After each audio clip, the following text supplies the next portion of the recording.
Olá, professora Laís. Eu sou a educanda Thais Luane e no nosso Pod de Arte iremos abordar o tema da linha do tempo da arte.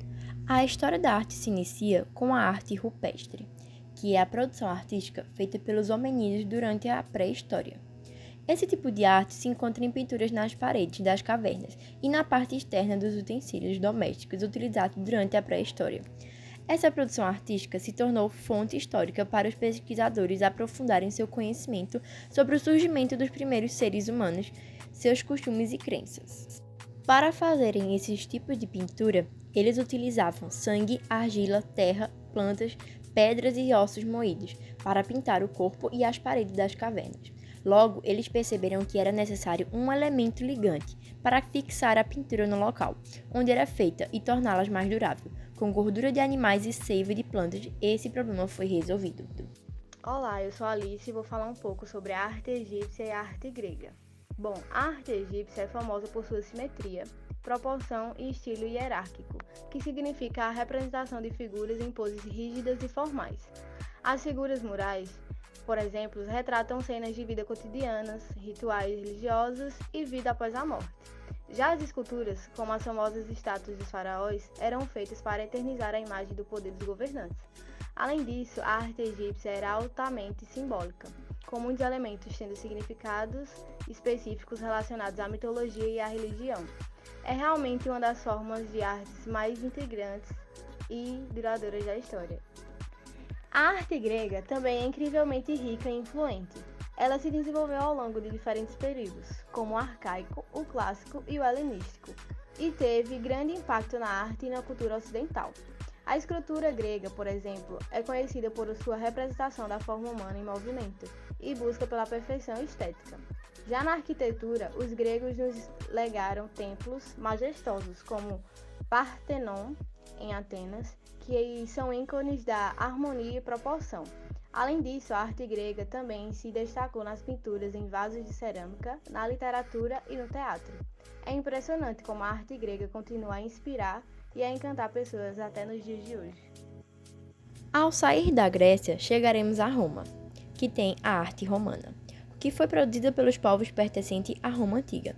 Foi fortemente influenciada pelos etruscos e gregos, sendo que as manifestações artísticas mais significativas remontam ao estabelecimento da República no ano de 509 a.C. Apesar disso, conhecemos poucos nomes de seus artistas e arquitetos, posto que era uma arte coletiva ou feita para os seus mecenas. Algumas das principais características da arte romana são a influência da arte etrusca, expressão realista, a expressão da arte grega, expressão do ideal de beleza, uso de arcos e arbóbodas na arquitetura, representação realista da escultura, colorido, delicadeza e precisão dos detalhes na pintura. Eu sou Maria Clara Arlinda e eu vou falar sobre a arte gótica. A arte gótica é um estilo artístico predominante na Europa durante a Idade Média, especialmente nos séculos XII ao XV, e é caracterizada principalmente pelos seus grandes catedrais e igrejas, com arcos apontados, vitrais coloridos, esculturas detalhadas e alturas impressionantes. A arquitetura gótica refletia a busca espiritual da época, com o objetivo de elevar o espírito humano em direção a Deus. Além dessas construções religiosas, a arte gótica também influenciou bastante em outras formas de expressão, como a escultura, a pintura e também a literatura. Olá, eu sou Thais Luane e agora eu irei explicar um pouco mais sobre o Renascimento, que foi um movimento cultural, econômico e político surgido na Itália, no século XIV e se estendeu até o século XVII por toda a Europa. As características do Renascimento marcaram o movimento renascentista na Itália, no início do século XV. As principais características foram o humanismo, o antropocentrismo, o individualismo, o universalismo, o racionalismo, o cientificismo e a valorização da antiguidade clássica. Eu sou a educanda Auriana Glossi e vou falar um pouco sobre o Barroco. O Barroco é um estilo artístico que surgiu no século XVI e se estendeu até meados do século XVIII.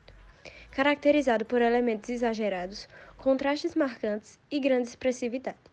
O Barroco foi responsável por grandes obras de arte, arquitetura e literatura, como o teatro de ópera e a pintura barroca. Seu objetivo era criar um efeito de grandeza e magnificência, mostrando a grandiosidade do mundo e do homem. O Barroco se diferencia do Renascimento por seus elementos mais dramáticos e teatralizados. As principais características são a utilização de cores vibrantes, o uso de luz e sombra, a criação de efeitos dramáticos e a preferência por formas orgânicas e sinuosas. Além disso, as obras barrocas costumam ter temas religiosos.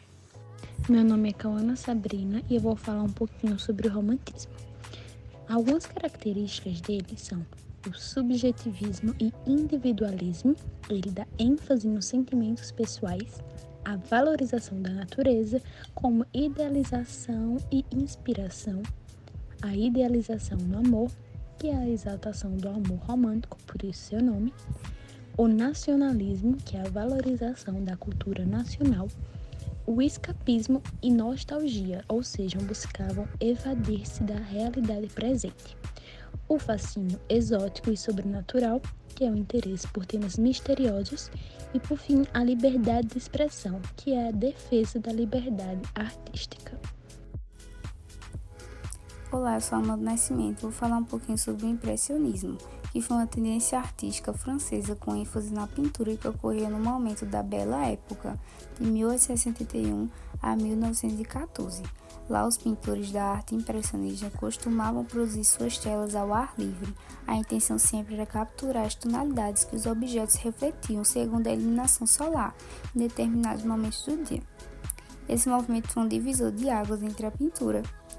Seus artistas não se prendiam aos ensinamentos do realismo acadêmico. Ademais, procuravam-se uma expressão artística que estivesse focada nas impressões da realidade em detrimento da razão e da emoção.